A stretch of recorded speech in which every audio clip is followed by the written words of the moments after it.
Yeah, g'day YouTubers, Tinker O'Toole with another video. Hope you enjoy the video today. Please subscribe to the channel. Any comments, thumbs up. Thanks for watching. Bye for now.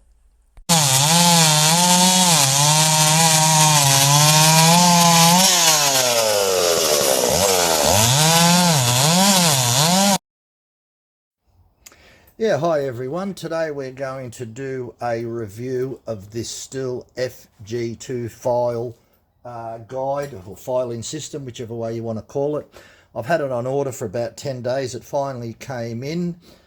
I did a lot of literature search before I went out and ordered this because this is very expensive. This is $291 Australian dollars, so quite expensive. You can buy a Gramberg for a third of the price, and there's all other different ones out there on the market. Even the bar version is cheaper. This is a bench mounted version, so it's the dearest one. And in all the searches that I did and YouTube videos, I found out that no one really said anything bad about this. It got high marks, so its performance was certainly right up there.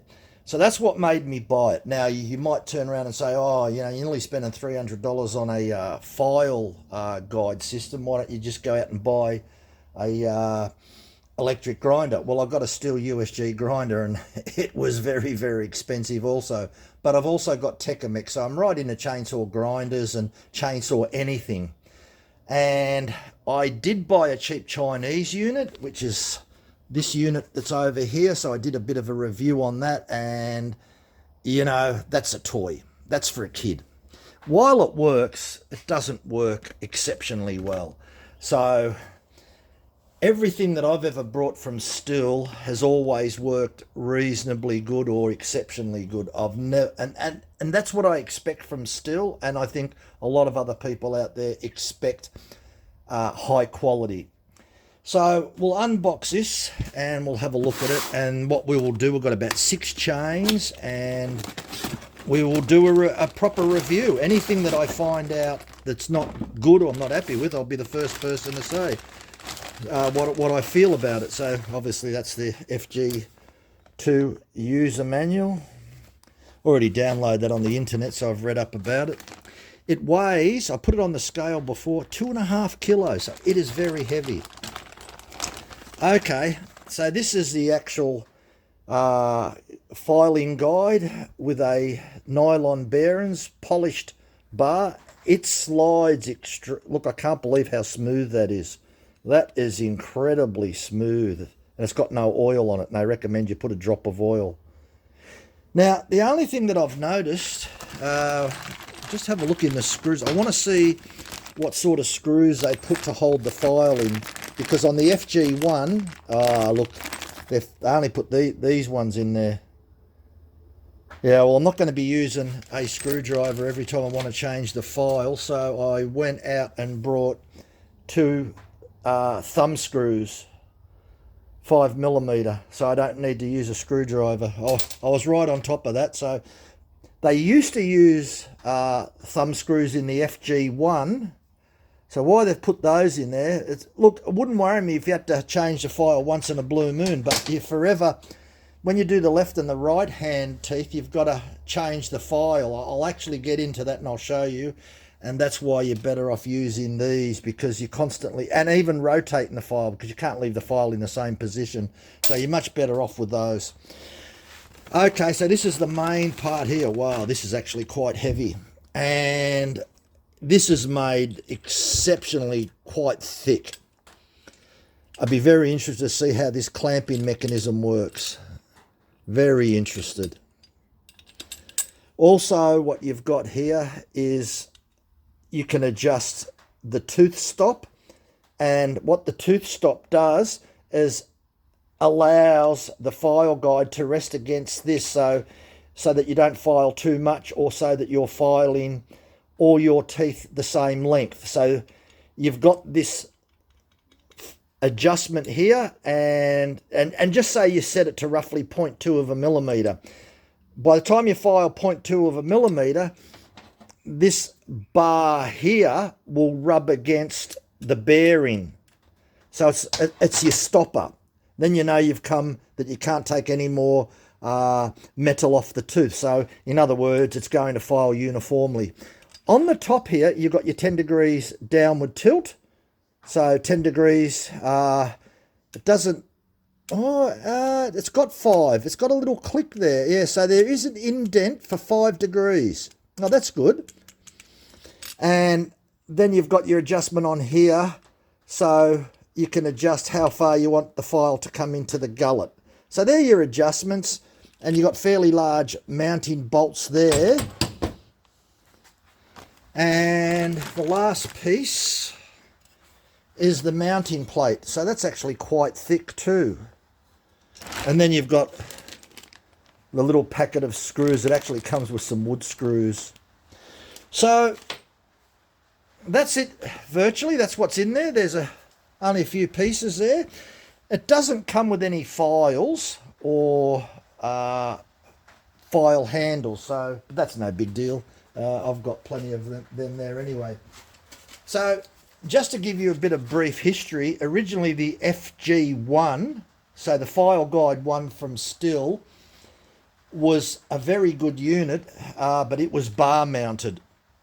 Then they brought out the FG2, which is this one here, which is bench mounted, and it was superseded. In other words, it had some more improvements on it than the FG1, so definitely a lot beefier and stronger, the FG2. The FG3 is identical to this FG2, except that the FG3 is bar mounted, so totally different than the FG1. The FG1 is a much, much earlier version that everyone sort of copied. I'm assuming that most people out there copied a lot of the Stihl. I haven't seen this being copied anywhere. So, yeah, but that remains to be seen. And the FG4 is not really a system like this. It's really a file guide with rollers in it. So it sits over the chain. It's a little square box, about 50 millimeter square, sits over the chain. You run your file through plastic guides, and it helps to keep your file at 30 degrees and level. So that's what that is. So this is the most expensive unit. As I said, I did a big review. I wanted the best filing system out there. This seemed to be the best one that was out there. A lot of people will say you could have brought electric grinder for that. Well, I've already got a Stihl USG grinder that I just purchased recently, and it was about 4 times more expensive than this. This was $291 Australian, very, very expensive. You could have got a Grandberg for about $70, but the Grandberg, while there's nothing wrong with it, it is not as good as this. This is the Rolls Royce, as far as I'm concerned. I've done a lot of literature reviews and looked on a lot of videos online. Some of them I weren't really happy. Hopefully I can make a much better video. So anyone that's thinking of buying one of these, stay tuned, because we're going to go over every little bit.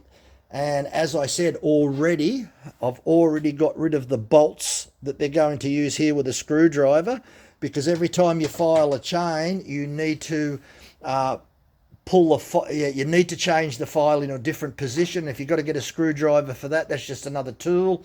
Whereas you put these little thumb screws in, or you can get them in wing or butterfly screws. There's all different names for them.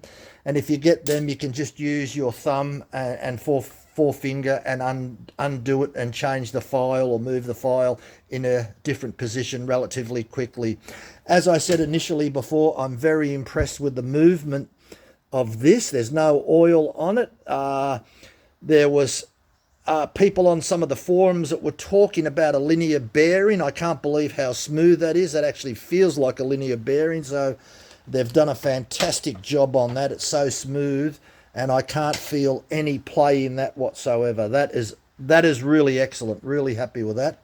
And when that's mounted on top, you can see your 30 degrees and your 35 degrees. So we'll go over all the measurements and how good they work. And yeah, so we will go file. We'll assemble this, file about 5 chains, and yeah, we'll take it from there. Okay, so what we did was assemble the unit, lubricated a couple of drops of oil on here, done about 5 chains, and really got used to using everything. What I did notice, and it happens on all sorts of electric chainsaw grinders, that if you've got a lock nut, it'll keep everything nice and tight. At the back here for the chain or the tooth stop, this doesn't have a lock nut, and this I found can move during operation. I just put a 6mm plastic nut with a brass insert in there, and that locks that in position so that this can't move. So that was one little thing I found out that needed to be fixed. The next thing I found out, this adjustment on here will lower the file in the gullet or keep it 20% above where you should be keeping it. So that's to lower your file up and down. But without any marking on top, you're guessing as to how much you're going to move it. So I just put a little center punch there, as you can see. So if I want to move it, you know, it's roughly at 9 o'clock now. Looking at it from this direction, I can move it to 10 o'clock or 12 o'clock, and I've got a good idea where I moved it, so I can't lose track of that. So that's why I did that. The 10 degrees downward tilt is adjusted from this nut here on top, but it's got 5-degree increments. So you can go 5 degrees, 10 degrees to the left, and 5 and 10 degrees to the right. On here, which is for the top plate angle, if you actually have a good look at that, you'll notice that you go from 0 degrees all the way up to 35 degrees to the left and 35 degrees to the right. So that works okay. It feels extremely good, like as if there were linear bearings in there, so it really does slide well. The other thing was these nuts, I think I mentioned it before, where I took them out and I put the thumb nuts in there, but I found out after I filed a couple of chains that the thumb nuts, you couldn't tighten them up real tight, and I found out one of them came loose, so I thought, I'll just put these back in. You can always tighten these up with a scrunch. Make sure you don't over tighten them, but so with the little tiny thumb nuts I had, yeah. Look, on the FG1, which was the first one they released, it used to have little thumb nuts, and maybe they found out the same thing was happening, that they came loose, so they decided to put these ones in there. So we've covered the adjustments that you've got, as well as you've got this clamping mechanism here. There's nothing special about that. It only clamps the tooth you're working on. The other thing that I find a little bit on the fiddly side is that this part of the backstop here is very, very thin. It doesn't cover the entire tooth from left to right. The reason it's thin, because when you grind or file the tooth right back to the witness mark, you'll end up filing this away. I have a little modification that I'm thinking that I'm going to do, so I might do that and we'll see how we go. Look, this unit works as described. It certainly does work quite well. I've set it up, it's ready to go. I can give you a quick demonstration and show you how it works. So it's just a matter of doing the left hand tooth. So we'll place the file in there. It's all set at the right height. It's very, very comfortable, and it's just a matter of I'm releasing all the pressure of the file when I draw it back, and then it's just a matter of moving the next tooth. Sorry, I've gone one too far. Putting it in a position again.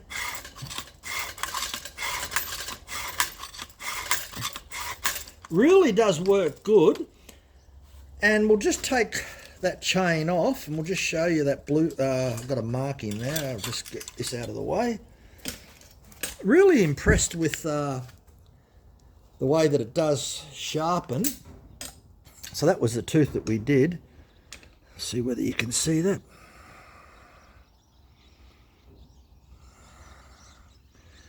Nothing wrong with that. You see a little burr there, that's nothing. Get that with your fingernail. And because it had 10 degrees downward tilt, that's the only hook that you've got there. Pretty good, nothing wrong with that. Nice sharp edge, very, very sharp edge there. Look at that, it's sharp. Now, we'll just put this chain back because there's something else I want to show you about doing the right hand tooth. So that was a left hand tooth. Pretty straightforward, using the file, everything from the front. Now,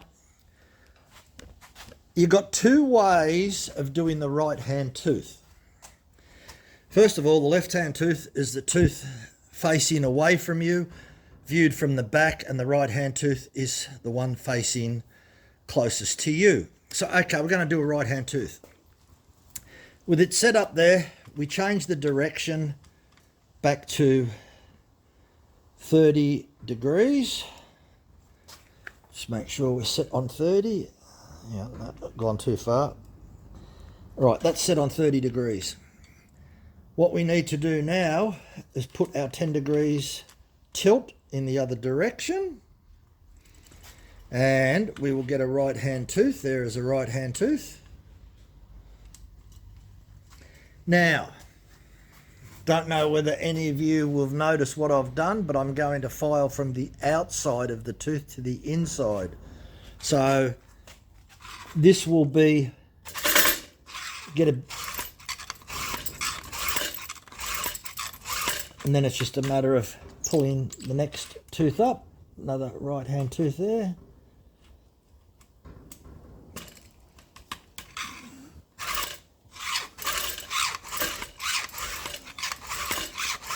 Look, it's fairly straightforward and you get a great result. Bit of vibration, you would have noticed that. I tried it on a pole. As you see, it's on a pole like that. Not very good on a pole, too much vibration. So you really need it bench mounted. It is called a bench mounted unit. So I will be mounting it on a bench. I just thought I'd try it on there. Yeah. Now, you can, if you want, to set it up so that you file from the inside to the outside on a right hand tooth. To do that, there are two ways to do that. Because it's on a pole, all you have to do is swap the file around and go the other side. So in other words, take the file out, put the file that way and file from that way. So easy to do that. But you can't do that if it's bench mounted because, yeah, you can only do that if it's mounted on a pole. So what to do in that situation? In that situation, there is a wing nut and you can undo the unit. So we'll just undo it. And you can turn it around the other way like that.